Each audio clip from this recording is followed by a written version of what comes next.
Makinig ka, Leah. Ano itong mga naririnig ko?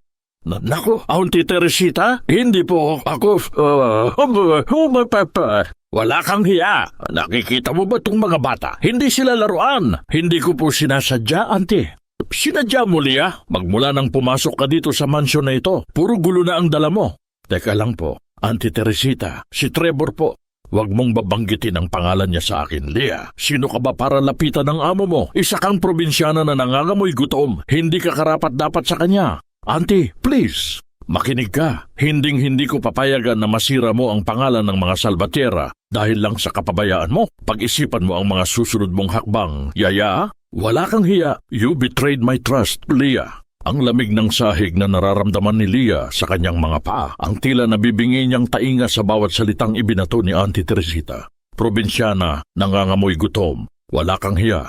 Bawat salita ay parang tinik na bumabaon sa kanyang puso. Napapikit siya ng mariin. Pilit pinipigilan ang pagtulo ng luha. Ang mga kamay niya ay nanginginig, hindi sa takot, kundi sa bigat ng mga paratang na hindi naman niya kasalanan. Naalala niya ang pangarap niyang makapagpadala ng malaking halaga para sa kanyang ina na may sakit. Naalala niya ang pangako niya kay Dante, ang kanyang malayong pinsan na nagtulak sa kanya na tanggapin ang trabahong ito. Ang trabahong kapalit ng isang malaking utang na loob na kailangan niyang bayaran. Ito na ba ang kabayaran? Ang kahihiyan? At ang pinakamasakit, ang boses ni Trevor, ang boses na naging sanhi ng munting pag-asa sa kanyang dibdib nitong mga nakaraang linggo. You betrayed my trust. Paano niya nagawa yon? Hindi ba niya nakita kung paano niya inalagaan ang mga anak niya? Hindi ba niya napansin kung paano niya nilinis ang mga yapak ng mga paang humahakbang sa mamahaling sahig na ito? Isang malalim na buntong hininga. Ang tubig ulan sa labas ay tila sumasalamin sa walang tigil na pagbuhos ng mga luha. Napilit niyang pinipigilan. Ano na ang mangyayari sa kanya? Sa kanyang pamilya? Malamig. Ang tanging nararamdaman ni Leah sa kanyang mga pulso ay ang makirot na haplos ng bakal. Parang ang buong mundo ay umikot ng napakabilis mula sa pagiging yaya sa isang marangyang mansyon hanggang sa pagkakakulong sa isang malamig na presinto. Sus Mariosep, hindi pa rin siya makapaniwala. Ikaw ate, bakit ka nakatali sa gitna ng sala? Ano ba talaga ang ginawa mo? Siya ang babaeng pulis na umasikaso ng kanyang papeles. Sa tingin ni Leah, malungkot ang tingin ng pulis. Isang pagtingin na puno ng paghusga at awa. Wala siyang masabi. Pilit niyang hinahanap ang boses niya ngunit parang may nakabara sa lalamunan niya. Nako! Paano niya sasabihin ang totoo? Paano niya ipapaliwanag na ang lahat ay isang malaking kasinungalingan? Na ang lahat ay isang trap na inihanda para sa kanya? Biglang bumukas ang pintuan ng maliit na detention room. Hindi ang abogado ng pamilya Salvatierra. Hindi pulis, kundi si Dante Roque, ang head of security. Ang pinsan niya sa malayo. Ang taong nagdala sa kanya sa ginto. At ngayon sa kadiliman. Leah, tawag niya. Ang boses ay malumanay, ngunit mayroong isang bagay na matigas at walang pakialam. Dante, pabulong na tugon ni Leah, ang mga mata ay puno ng tanong. Bakit? Bakit mo ito ginawa? Wala akong choice, insan, bulong ni Dante. Ang kanyang mga mata ay lumilipat. Dapat mong gawin ito para sa ating lahat.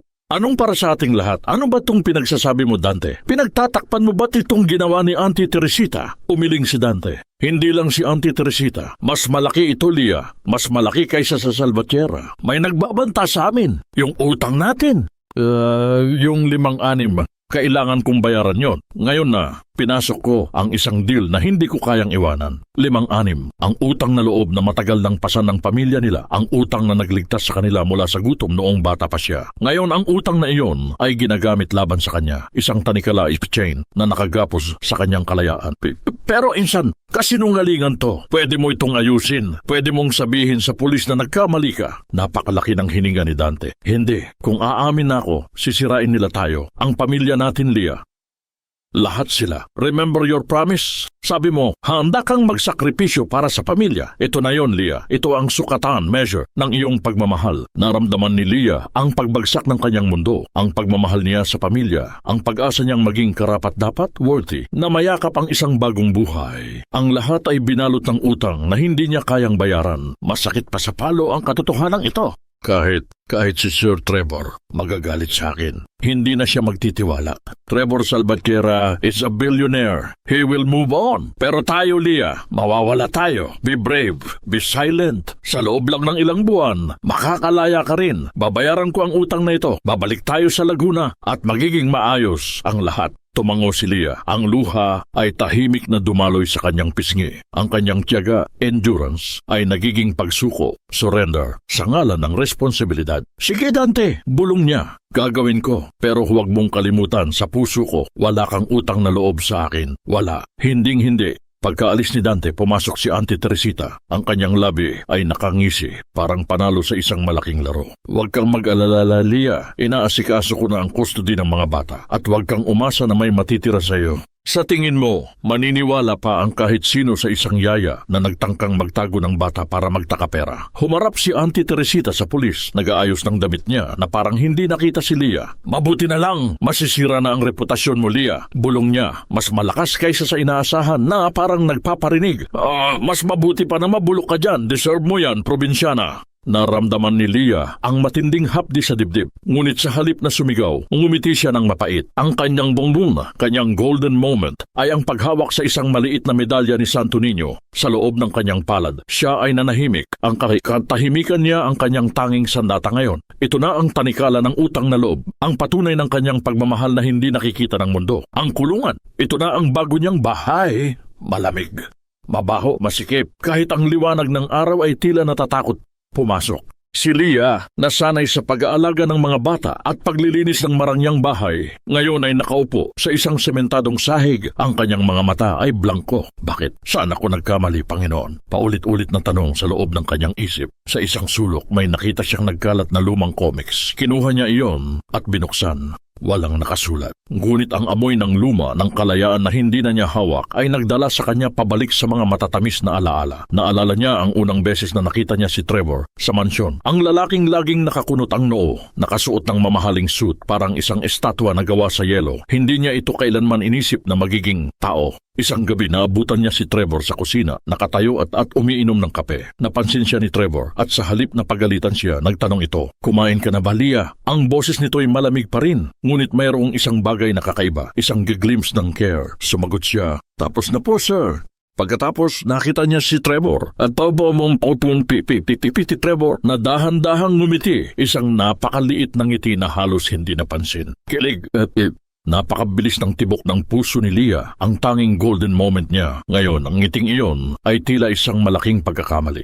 Ito ang dahilan kung bakit mas masakit ang pagtataksil, betrayal ni Trevor. Hindi ang pagkakakulong, kundi ang pagkasira ng tiwala na kahit paano ay itinanim niya sa isang bahagi ng kanyang puso. Biglang may pumasok. Isang babaeng mas matanda na may mabigat na tingin at mukhang galit. Ito si Aling Belen, ang kanyang cellmate na galing sa fiesta at nagkaroon ng gulo.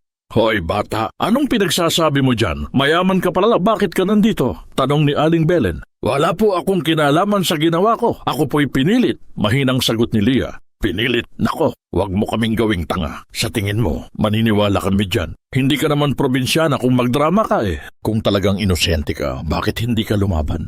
Ang tanong na yon ay parang patalim na bumaon sa puso ni Leah. Bakit hindi siya lumaban? Dahil sa utang na loob, dahil sa tanikala na gumagapos sa kanya. Sa isang sandali ng pagkabigla, napansin ni Leah ang isang butas sa kanyang luma, kupas na t-shirt. Kinuha niya ang isang sinulid mula sa gilid ng kanyang kulungan at sinimulan itong tahiin. Hindi para ayusin, kundi para lang may pagkaabalahan ang kanyang mga kamay. Ang pagiging yaya niya, ang pagiging nanay sa kanyang mga kapatid. Ito ang tanging paraan niya para makalimutan ang gutom at kirot. Kinagabihan, hindi nakatulog si Leah. Narinig niya ang tawanan ng mga bata sa labas ng presinto. Mga boses na nagpapaalala sa kanya ng mga batang salbatera. Nako, ang kambal, kumusta na kaya sila? Biglang may narinig siyang boses sa may pintuan. Isang pamilyar na boses. Dito po siya. Ang kailangan lang namin ay ang kanyang pirma, signature, at confirmation na siya ang nagtatangkang pumatay sa mga bata noon. Isang kaso ng child endangerment dahil sa kanyang kapabayaan.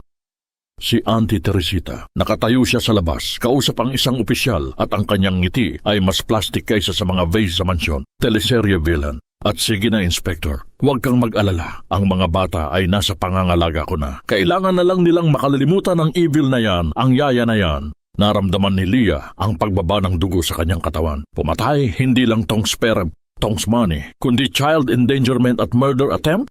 Ang mga kasinungalingan ay lumalaki na. Grabe, sa pag-ikot niya, sa sementadong sahig naramdaman ni Leah ang isang bagay na matigas sa ilalim ng kanyang trousers. Kinuha niya iyon, isang putol na piraso ng kulay rosas na ribbon, nakatali sa isang lumang pilak na medalya ng Santo Niño. Ang medalya ay binigay sa kanya ni Trevor noong Pasko, Christmas. Hindi niya naalala. Hindi! Ang ribbon na ito ay ginamit niya para itali ang bagong libro na binili niya para sa kambal, Twins. Ang libro na ngayon ay nawawala. Mayroon itong isang natatanging mantsa ng kape na galing kay Trevor. Nako, ang mantsa ng kape. Ang libro, bulong niya. Nasaan ang libro? Ang mansyon ni Trevor Salvatierra ay malaki, marangya, at ngayon napakatahimik. Parang ang bawat sulok ay puno ng ghosts. Ang alaala ng asawa niyang pumanaw at ngayon ang alaala ni Leah. Ang huli ay mas masakit. Umupo siya sa kanyang executive office chair. Ang kanyang tingin ay nakatuon sa isang pambihirang painting na binili niya sa Europe. Control. Yan ang laging gusto niya sa buhay niya, ngunit ngayon, wala na siyang kontrol. Kuya Trevor, kumain ka na ba? Si Auntie Teresita, ang boses niya ay masyadong matamis, masyadong perfect. Ang lahat ng kanyang ginagawa ay perpekto. Mula sa pag-aasikaso ng mga bata hanggang sa pag-uulat sa pulisya, wala siyang makitang butas. Kumain na ako, Teresita. Salamat. Pero please, huwag mo akong tawaging kuya. Sa pangalan lang, Trevor. Malamig ang boses ni Trevor. Kahit pakapatid siya ng yumaong asawa niya, hindi niya ito kailanman naramdamang kapamilya.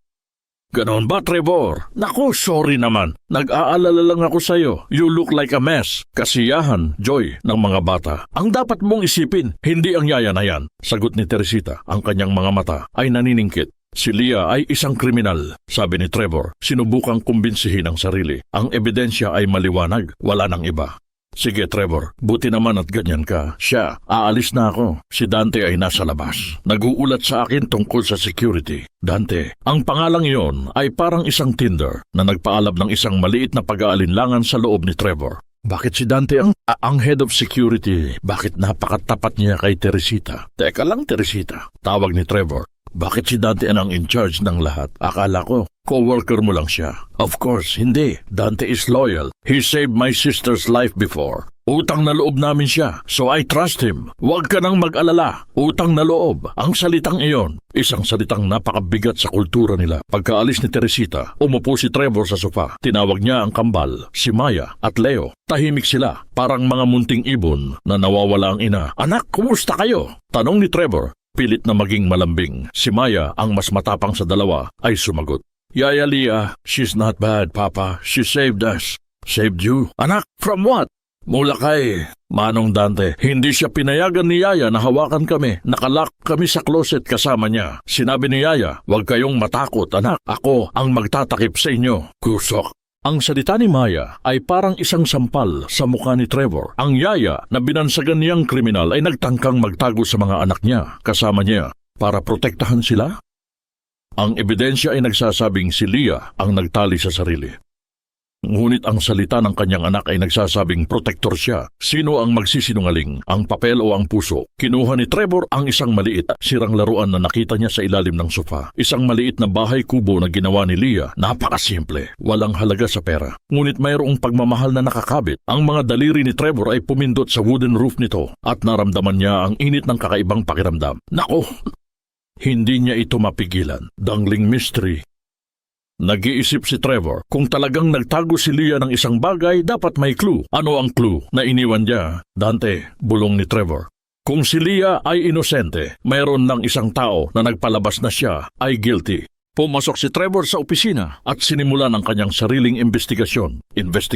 Nag-login siya sa bank account ni Dante gamit ang isang lumang password na nakuha niya dati. Nakita niya ang isang malaking halaga na inilipat mula sa isang offshore account papunta sa bank account ng kapatid ni Leah. Ang transfer ay naganap isang araw pagkatapos ng insidente. Isang araw pagkatapos.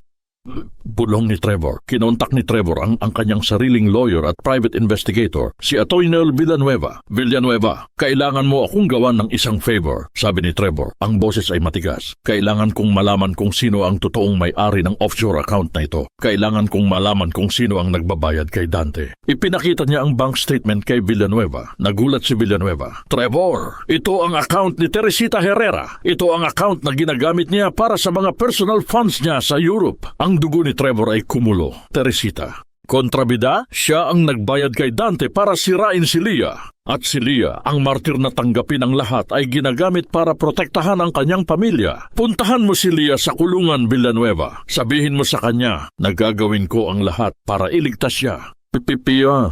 Ang Laguna, ang mundo ni Leah. Para kay Trevor, na sanay sa aircon, sa kape ng Italian at sa katahimikan ng high-end office, ang lugar na ito ay isang culture shock. Ang hangin ay may amoy ng asin, pinatuyong isda at matamis na kape barako. Nakatayo siya sa harap ng isang maliit na bahay kubo na gawa sa kahoy at simento. Ito ang bahay na pinagpapaguran ni Leah. Sinalubong siya ni Aling Minda, ang nanay ni Leah. Ang tingin niya ay hindi galit, kundi pagod at tiyaga. Siya ay mayroong pagmamano na nakaugalian. Si Sir Trevor, naku, bakit po kayo nandito? Tanong ni Aling Minda. Ang kanyang kamay ay nanginginig. Hindi alam ni Trevor kung paano magsimula. Hindi niya kayang sabihin. Nag-imbestiga ako.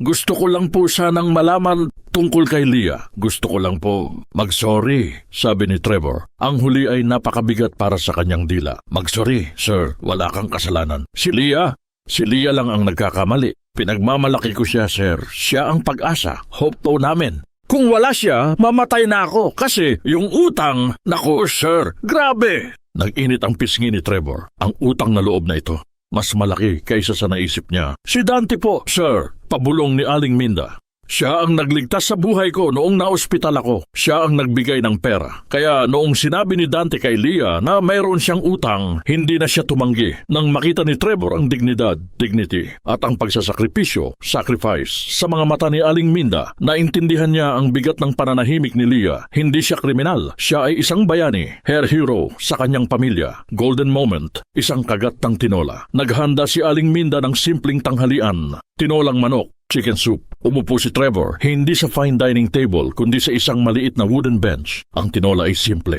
ngunit masarap. Nako, ang sarap. Sa isang sandali, naramdaman niya ang init ng pamilya na matagal nang nawala sa kanya. Naalala niya ang amoy ng fried fish sa uniform ni Leah noon. Si Leah, na laging malinis kahit sa loob ng karangyaan. Ang mahalaga, Sir Trevor, sabi ni Aling Minda, ay ang puso. Ang pera ay dumarating at umaalis, pero ang puso ni Leah ay laging tapat, loyal. Pagkatapos ng tanghalian, umalis si Trevor. Ang kanyang personal investigator, si Attorney Villanueva, ay tumawag. Trevor, nakuha ko na ang full report tungkol kay Teresita. Mas malaki pa ito sa inakala natin. Hindi lang niya binayaran si Dante para siraan si Leah. Mayroon siyang isang sekreto na personal at nakakahiya para sa kanya. Ano yon? Tanong ni Trevor. Ang kanyang boses ay naging matigas. Tungkol sa kamatayan ng asawa mo, Trevor. May kinalaman si Teresita. Indirectly, may gusto siyang makuha noong panahong yon at kailangan niyang umalis ang asawa mo para makuha niya yon. Kusok, grabe. Ang kasamaan, evil, ni Teresita ay mas malalim kaysa sa utang na loob o inggit, Genti. Cliffhanger, bumalik si Trevor sa kanyang kotse. Galit siya, galit sa sarili niya dahil sa pagtitiwala niya kay Teresita at galit kay Leah dahil sa pananahimik niya. Villanueva, kailangan kong makita si Teresita sa mansyon. Ngayon na, at kailangan kong malaman ang totoo tungkol sa asawa ko. Nagmamaneho si Trevor pabalik. Ang kanyang sports car ay humaharurot sa daan. Nang makarating siya sa gate ng mansyon, nakita niya si Teresita na nakatayo, nakikipag-usap kay Dante. Dante, sigaw ni Teresita, tumatawa. Ang kasinungalingan na yan ay so good. Ang lahat ay naniniwala na ang yaya ang nagkasala. Now, we can move on with the plan B. Biglang huminto si Trevor sa harap nila. Ang kanyang tingin ay parang apoy. Ano ang plan B mo, Teresita? Tanong ni Trevor. Tinitigan ni Trevor si Auntie Teresita. Ngunit ang kanyang isip ay naglakbay pabalik. Bumalik sa panahon na si Leah ay hindi pa isang kriminal sa kanyang isip, kundi isang ilaw, ansang sa madilim niyang buhay. Nako, ang mga salita ni Teresita. Plan B. Siguradong mayroon itong kinalaman sa pagkontrol sa kanyang mga anak, pero ngayon, kailangan niyang kalimutan ang galit. Kailangan niyang hanapin ang lakas para labanan ang pag-ibig na matagal niyang kinatatakutan. Ang pag-ibig ni Leah. Flashback, 3 buwan bago ang insidente. 1. Ang sapatos at ang pangarap, the shoes and the dream. Isang hapon, nakita ni Trevor si Leah na naglalaban ng sapatos ng kambal. Ang uniform niya ay medyo luma na, ngunit malinis. Sa tabi niya, mayroon siyang isang maliit na notebook. Lihim na lumapit si Trevor. Anong ginagawa mo, Leah? Naku, Sir Trevor! Nagulat si Leah. Itinago niya ang notebook. Wala po, naglilista lang po ng mga kailangan. Ngumiti si Trevor, isang pambihirang ngiti. Anong nililista mo? Mga pangarap mo? Tumawa si Leah, mahinhin at maganda. Hindi po, sir, mga gastusin lang po. Ang pangarap ko, hindi kasya sa notebook na ito. Ang pangarap ko po, makita ang nanay ko na hindi na nagpapakahirap. Naramdaman ni Trevor ang isang haplos ng awa at paghanga. Hindi siya nagtatanong para sa kanyang sarili, siya ay nagtatanong para sa iba. Ang puso ni Leah ay dalisay. 2. Ang unang pag-aalaga, the first care. Nagkaroon ng lagnat si Leo. Balisa si Trevor, hindi niya alam ang gagawin. Si Teresita, kasama ang kanyang mga kaibigan, ay nasa social party. Si Leah lang ang nandyan. Buong gabi, inalagaan ni Leah si Leo. Nilagyan niya ng cold compress ang noo ni Leo. Nagkwento siya ng kwento tungkol sa diwata at sa maliit na batang lalaki na may matibay na puso. Umuwi si Trevor at nakita niya si Leah na nakatulog sa tabi ni Leo. Ang kanyang kamay ay nakahawak sa kamay ng bata. Ang kanyang mukha ay payapa, parang isang Madonna. Sa sandaling iyon, naramdaman ni Trevor ang isang init na matagal nang nawala. Dahan-dahan siyang lumapit at kinumutan si Leah. Hindi niya sinasadya, ngunit hinawakan niya ang buhok ni Leah at dahan-dahang hinaplos. Kilig, ngunit mabilis siyang lumayo, natatakot sa damdamin. 3. Ang sanggol na binalutan na the swaddled baby. Isang gabi, nag-uusap sila sa hardin. Sir Trevor, sabi ni Leah, ang kanyang mga mata ay nakatingin sa langit. Minsan, nakikita ko ang pagod sa mata mo. Bakit hindi mo na lang itapon ang lahat at maging masaya na lang? Hindi ganoon kadali. Leah, mayroon akong legacy na dapat ingatan at natatakot akong magtiwala ulit. Ang tiwala ay hindi nakukuha, sir. Ibinibigay yan. Kahit masaktan ka, dapat mong subukan. Hindi niya alam, ngunit ang mga salita ni Leah ay nagbago sa kanyang buhay. Naramdaman ni Trevor na mayroon siyang puso ulit. Ito ang simula ng isang bagay na bawal. Bumalik sa kasalukuyan pagdating ni Teresita. Trevor, ano ba ang nangyayari dito? Sigaw ni Teresita, ang kanyang boses ay parang isang bagyo. Bakit mo ako tinatanong tungkol sa Plan B? At bakit mo pinupuntahan ang pamilya ng kriminal na yan? Ang tingin ni Trevor ay matigas. Ang kriminal na yan, Teresita, ay ang tanging tao na nagmamalasakit sa mga anak ko nang walang anumang kapalit. Dangling mystery. At ang Plan B mo, Teresita, ay ang tungkol sa estate ng asawa ko, di ba? May alam ka sa pagkamatay niya, di ba? Nang gilalas si Teresita, ang kanyang plastic smile ay gumuho. Wala akong alam sa pinagsasabi mo, nasisiraan ka na ng bait. Cliffhanger, kinontak ni Trevor ang pulisya at ang kanyang abogado. Wala na siyang tiwala sa batas. Leah, hindi ako makapapayag na ang puso mo ay masira. Hindi ako papayag na ang sakripisyo mo ay maging wala. Hinarap ni Trevor si Teresita at Dante na nakatingin sa kanya ng may takot. Gusto kong umamin kayo. O kaya pupunta ako sa kulungan at hahayaan kong makita ni Leah kung gaano ako kasira at kung gaano ako kamahal sa kanya.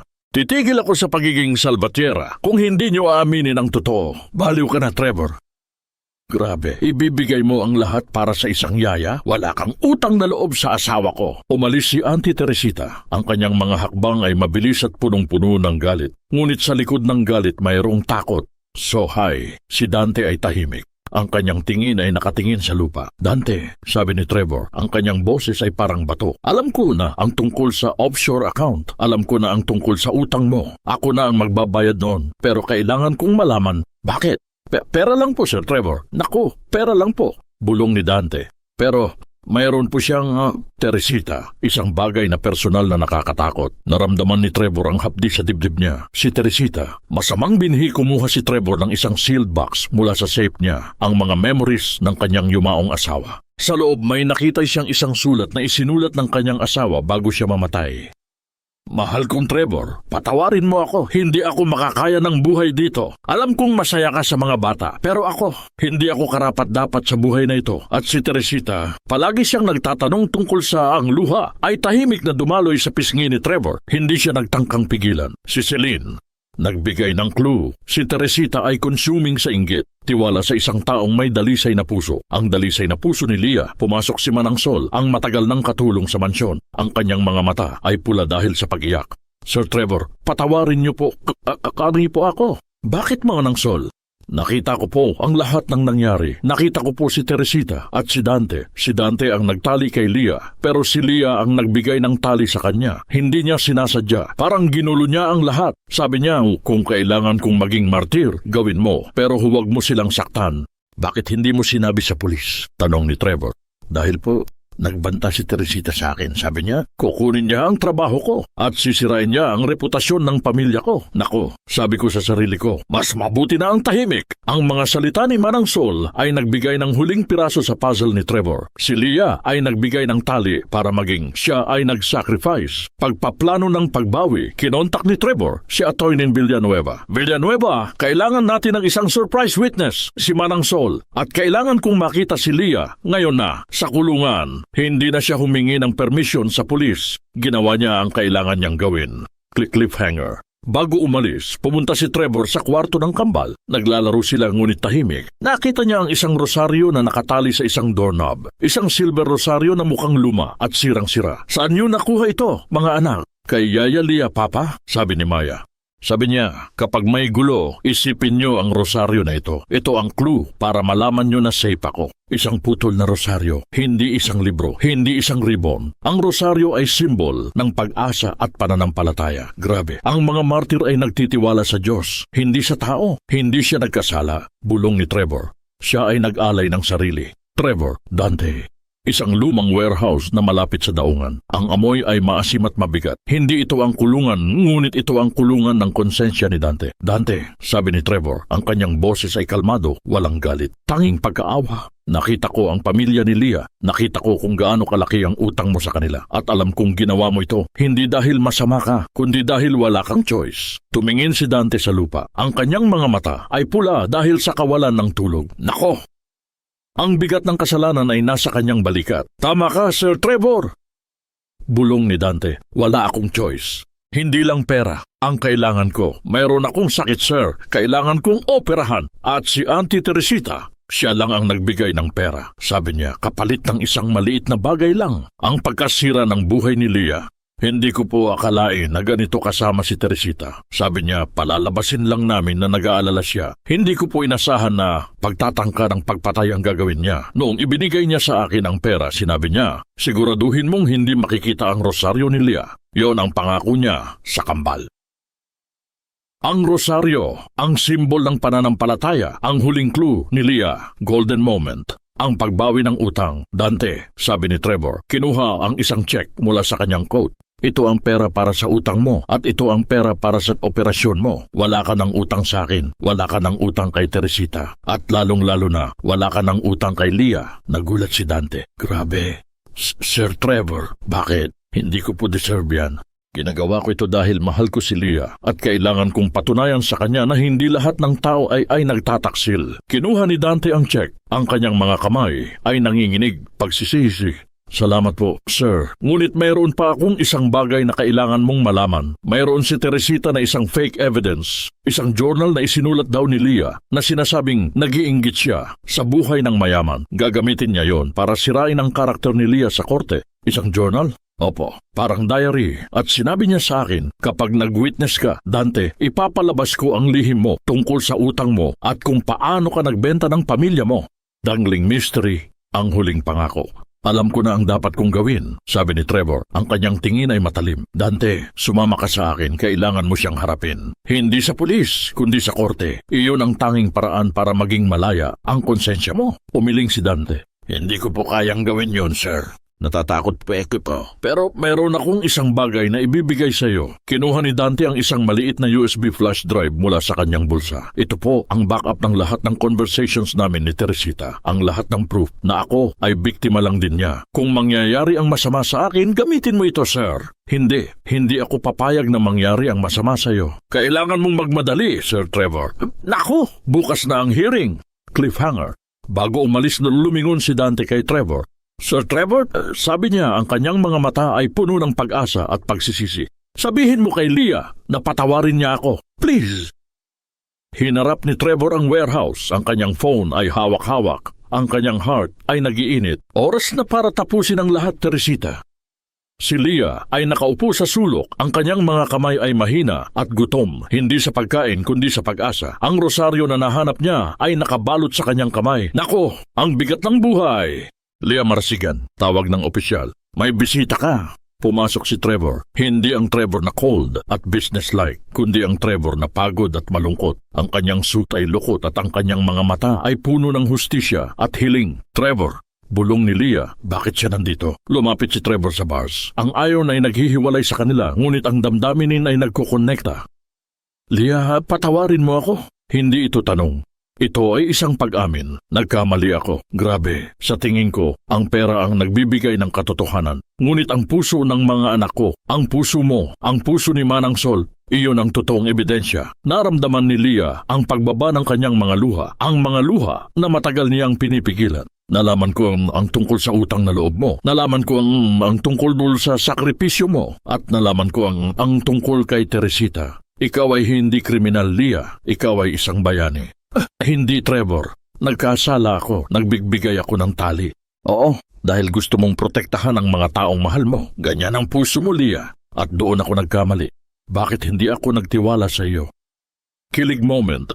Ang paghawak ng kamay. Dahan-dahang inilapit ni Trevor ang kanyang kamay sa bars. Inilabas ni Leah ang kanyang kamay. Ang kanilang mga kamay ay naghawakan, ang iron ay naghihiwalay. Ngunit ang init ng kanilang mga kamay ay nag-iisa. Leah, sabi ni Trevor, ang kanyang boses ay nanginginig. Kailangan mong lumaban, hindi para sa sarili mo, kundi para sa karangalan mo. Ang martyrdom ay maganda, pero ang katotohanan ay mas mamatindi. Natatakot ako, Trevor. Natatakot ako para sa pamilya ko, si Dante. Si Dante ay malaya na. Babayaran ko ang utang niya. Ang lahat ng utang ng pamilya mo, Leah. Ako ang magiging utang na loob mo ngayon. Trust me, huwag kang mag-alala. Ang fake evidence ni Teresita, wala siyang fake evidence na magagawa laban sa katotohanan, sabi ni Trevor. Ang kanyang tingin ay matalim. Mayroon akong backup ni Dante at mayroon akong rosaryo na simbol ng pananampalataya mo. Dangling mystery, ang huling desisyon.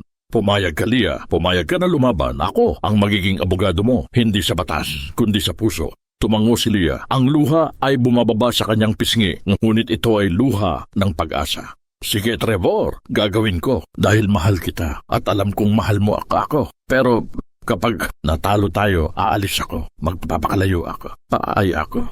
Hindi tayo matatalo, Leah. Huwag kang matakot.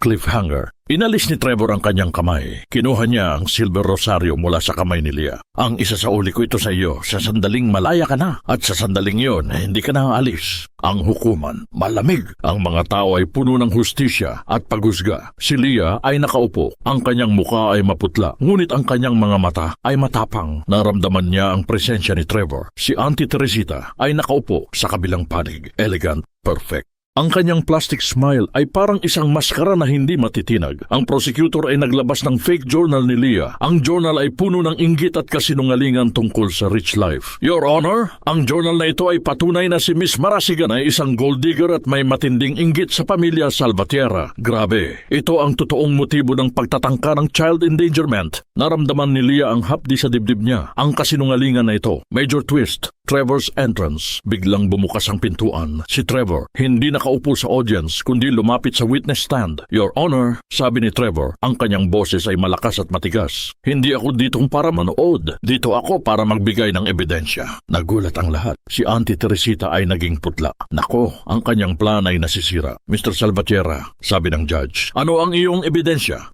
Ang ebidensya ko po ay ang katotohanan. Kinuha ni Trevor ang USB flash drive ni Dante. Ang fake journal na yan ay kasinungalingan at gawa-gawa ni Teresita Herrera. Si Teresita po ang mastermind ng lahat, hindi si Leah. Nag-play ang audio recording sa USB, ang boses ni Teresita. Dante, kailangan mong sirain ang yaya na yan. Kailangan kong makuha ang hukuman ay nabigla. Grabe. Golden moment. Ang pag-ibig ay nagwagi. Humarap si Trevor kay Teresita. Teresita, sabi ni Trevor, ang kanyang tingin ay matalim. Ang tunay na yaman ay nasa puso, hindi sa apelido. Pinilit mong sirain ang puso ni Leah, ngunit ang puso niya ang nagligtas sa mga anak ko. Ang puso niya ang pag-ibig ko. Si Teresita ay sumigaw. Lies! Wala akong ginawa. Magsisinungaling ka, Trevor, dahil in love ka sa yaya na yan. Oo, Teresita, mahal ko siya. At dahil mahal ko siya, hindi ako papayag na ang kasamaan mo ay magwagi. Karma, Teresita's fall. Pumasok si Manang Sol at nagbigay ng testimony tungkol sa pagbabanta ni Teresita. Pumasok din si Dante, nanginginig ngunit malaya na sa utang niya at nag-admit ng lahat si Teresita ay nanlumo. Ang kanyang maskara ay gumuho, ang kanyang dignidad ay nawala, wala nang nagawa. Cliffhanger, ang huling pangako. Inutos ng judge ang release ni Leah at ang pag-aresto kay Teresita at Dante para sa conspiracy. Naglakad si Leah palabas ng courthouse. Ang mga tao ay nagpalakpakan. Justice, katarungan. Nakita niya si Trevor, nakatayo, hawak ang silver rosaryo. Lumapit si Trevor, nag-abot siya ng rosaryo kay Leah. Leah Marasigan, malaya ka na. Huwag ka nang aalis. Ako ang bahay mo ngayon. Bumalik si Leah sa mansyon. Hindi para maging yaya, kundi para maging malaya. Ngunit ang presensya niya ay mabigat pa rin. Ang mga pader ay parang may paalala ng mga kasinungalingan at pagdududa. Leah, tawag ni Trevor. Nakatayo siya sa veranda, nakatingin sa sunset. Ang kanyang aura ay hindi na cold, kundi vulnerable. Trevor, sabi ni Leah, ang kanyang boses ay mahina. Dapat na akong umalis. Hindi ako nababagay dito. Ang mundo mo ay masyadong malaki para sa akin. Huwag mong sabihin yan, Leah. Lumapit si Trevor. Ang mundo ko. Ang mundo natin. Hindi ito luma na. Tayo ang gagawa ng sarili nating mundo. At ikaw ang sentro noon. Kinuha ni Trevor ang mga kamay ni Leah. Ang silver rosaryo ay nasa kanyang kamay. Hindi ko ito ibibigay sa iyo kung hindi ka karapat-dapat. Bulong ni Trevor. Ang rosaryo na ito ay pangako, hindi ng kasal, kundi ng tiwala. Ito ang simbolo ng pag-ibig na dapat ay meron tayo.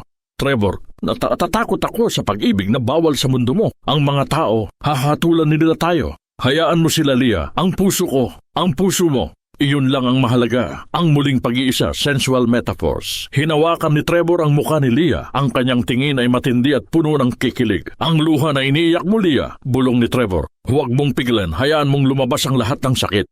Ang kanilang mga labi ay nagdikit. Hindi ito madali, kundi desperate at puno ng kapag-asa. Ang kanilang halik ay parang isang bagyo na matagal nang nakatago. Ang gabi ay madilim, ngunit ang silid ay puno ng liwanag. Ang kanilang pag-ibig ay parang isang apoy na matagal nang nakakulong. Nako! Ang init. Naramdaman ni Leah ang haplos ni Trevor. Hindi ito agresibo, kundi malambing at puno ng pag-aalaga. Ang kanyang katawan ay nagbigay sa init ni Trevor. Ang kama ay parang isang dagat na nagdadala sa kanila sa malayong lugar. Naramdaman ni Leah ang kanyang sarili na maging isang. Ang sakit ay nawala, ang tiwala ay bumalik. Leah, bulong ni Trevor. Ang kanyang boses ay punong-puno ng pagmamahal. You are safe with me, I promise you. Dangling mystery, ang huling katanungan. Pagkatapos ng gabi, nakahiga si Leah sa braso ni Trevor. Ang kanyang puso ay payapa. Trevor! Tanong ni Leah. Si Teresita? Ano na ang mangyayari sa kanya? Mayroon ba siyang pagsisisi? Wala siyang pagsisisi, Leah, pero mayroon siyang parusa. Hayaan mo na siyang mag-isa. Ang mahalaga, tayo, ang pamilya natin. Cliffhanger. Kinabukasan, tumayo si Leah sa harap ng salamin. Hindi na siya ang yaya na gutom sa pag-asa. Siya na si Leah Marasigan, ang babae na nagwagi sa pag-ibig. Magpakasal tayo, Leah, sabi ni Trevor na nakatayo sa likod niya. Ang kanyang ring ay simple ngunit puno ng pag-asa. Gawin nating si Leah at Trevor ay nagmamaneho pabalik sa Laguna. Hindi na sila nagmamadali. Ang kanilang kamay ay magkahawak. Ang rosaryo ay nakatali sa mirror. Natatakot ako, Trevor, bulong ni Leah. Hindi madali ang pagbabago. Ang mundo ng nanay ko, hindi niya maiintindihan ang ginawa natin. Huwag kang mag-alala, Leah. Ang pag-ibig ay hindi ginto o salapi. Pag-ibig ay pagtanggap. Nang makarating sila sa Laguna, ang maliit na bahay kubo ay puno ng tawa at usap. Si Aling Minda ay nagulat ngunit ang kanyang ngiti ay maligaya. Golden moment. Ang pagmamano. Lumabas si Trevor sa kotse. Sa halip na maging mayaman na boss, lumapit siya kay Aling Minda at nagpagmamano. Isang sign ng respeto at pagmamahal. Aling Minda, sabi ni Trevor, ang kanyang boses ay mapagkumbaba. Gusto ko pong magpakasal kay Leah. Patawarin niyo po ako sa mga kasalanan ko. Ako po ang magbabayad sa lahat ng utang niyo. Wala na to kayong utang na loob sa kahit sino. Naiyak si Aling Minda. Grabe, hindi dahil sa pera, kundi dahil sa respeto. Trevor, anak, sabi ni Aling Minda, hindi namin kailangan ang pera mo. Ang kailangan namin ang puso mo. Sana'y maging totoo ka kay Leah. Ang pagbisita kay Dante, patawad. Pagkatapos pumunta si Leah at Trevor sa kulungan kung saan nakakulong si Dante. Ang kaso niya ay under investigation dahil sa kooperasyon niya. Dante, tawag ni Leah. Si Dante ay nanlumo. Leah, patawarin mo ako. Hindi ko sinasadya. Nako, ang kasalanan ko. Masyadong malaki. Pinatawad na kita, Dante, sabi ni Leah. Ang kanyang mga mata ay puno ng pag-asa. Ang utang mo sa akin ay binayaran na ni Trevor at ang utang mo sa puso ko, kalimutan mo na. Salamat, Leah. Salamat. Ang huling desisyon at pag-alis. Umuwi si Leah at Trevor. Kinuha ni Trevor ang ring niya at isinuot niya sa daliri ni Leah. Hindi na tayo babalik sa mansion, sabi ni Trevor. Ibebenta ko na ang negosyo ko. Ipapasa ko sa managers. Bakit? Tanong ni Leah. Dahil ang yaman natin ay pag-ibig at pamilya. Aalis tayo. Pupunta tayo sa isang probinsya na tahimik kung saan wala tayong utang na loob sa kahit sino. Cliffhanger, ang bagong simula. Nag-empake sila ng simpleng mga gamit. Ang kambal ay masaya. Si Maya ay naglaro ng bahay kubo na ginawa ni Leah. Mama Leah, saan tayo pupunta? Tanong ni Leo. Pupunta tayo sa isang bagong simula isama, anak, sabi ni Leah. Ang kanyang ngiti ay totoo. Kung saan ang pag-ibig ay ang tanging batas. Ang kanilang sasakyan ay umalis. Ang silver rosaryo ay sumasayaw sa mirror. Ang tanikala ng tadhana ay naputol. Isang taon, sa isang probinsya na tahimik at malayo sa gulo ng Maynila, ang kanilang bahay ay maliit, ngunit puno ng tawa at pag-ibig. Wala ng Gucci o mamahaling gamit. Ang tanging yaman ay ang pag-iisa at pagmamahalan. Si Leah ay nakaupo sa beach, pinapanood ang kambal na naglalaro sa buhangin. Ang kanyang muka ay payapa, hindi na pagod at malungkot. Si Trevor, na dating bilyonaryo, ngayon ay isang simple na tatay at asawa.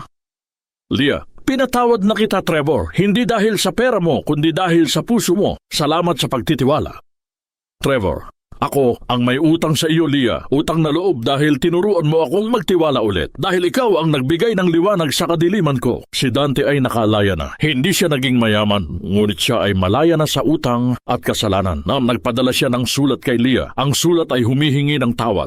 Ang tugon, sinulatan ni Leah si Dante. Sabi niya, ang kasalanan mo ay nawalang na. Magpakabuti ka. Si Auntie Teresita ay nakakulong. Wala siyang pagsisisi. Ngunit ang karma ay nagsilbi na. Wala nang galit si Leah o Trevor. Ang puso nila ay puno ng awa. Ang bahay nila ay simple. Ang gising nila ay maaga. Si Trevor ay nagtanim ng halaman. Si Leah ay nagluto ng simpleng pagkain. Ang kanilang pag-ibig ay hindi na bawal. Ito ay totoo at natural. Leah, sabi ni Trevor, hinawakan ang rosaryo ni Leah. Ang pag-ibig natin ay parang dalampasigan na ito. Payapa, ngunit matibay. Ang pag-ibig ay hindi titig, kundi tiwala. Ang yaman ay hindi pera, kundi pamilya. Ang pagbabago ay hindi madali, ngunit possible. Ang pag-ibig ay hindi perpekto, ngunit tapat.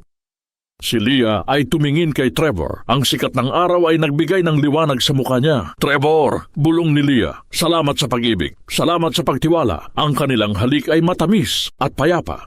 Ang bagong simula ay nagsimula na at dito nagtatapos ang kwento ni Leah at Trevor, ang kwento ng tiwala, pagbabago at ang tunay na lakas ng pag-ibig. Mga minamahal naming tagapakinig, marami pong salamat sa pagbibigay ninyo ng oras at puso sa kwentong ito. Sa bawat pause at play ninyo, naramdaman namin ang inyong pagmamahal at suporta. Kayong lahat ang aming lakas. Sa totoo lang, habang isinusulat ko ang kabanata kung saan pinili ni Leah ang katahimikan dahil sa utang na loob, naramdaman ko ang kirot ng pag-asa. Ang pinakamahirap na bahagi ay hindi ang galit ni Teresita, kundi ang pananahimik ni Leah, iyong sakripisyo na matindi, iyon ang pagsubok ng kanyang puso. Ang kwentong ito ay hindi lamang fiction, ito ay inspirasyon mula sa mga puso nating Pilipino na laging handang magbigay ng pangalawang pagkakataon. Gusto kong maniwala na sa gitna ng lahat ng bagyo at pagtataksil, mayroon tayong maliit na apoy ng pananampalataya na hindi kailanman mamamatay. Naway, ang kwento ni Leah at Trevor ay maging binhi ng pag-asa at tiwala sa inyong buhay. Ngayon, kayo naman ang tatanungin namin. Pagkatapos ng lahat ng kasinungalingan at pagtataksil, kaya mo rin bang ipagpalit ang iyong ibigay ninyo sa amin ang inyong puso at inyong opinyon sa comment section? Kung na-touch kayo sa journey ni Leah at Trevor, please huwag ninyong kalimutang i-like ang audiobook na ito at i-share sa inyong mga kumare. Ang inyong suporta ang pag-asa namin para makagawa pa ng mas maraming kwento ng puso. Maraming salamat po ulit at hanggang sa susunod na kabanata ng buhay, ang kwento ay isinulat ni Kwentong Puso.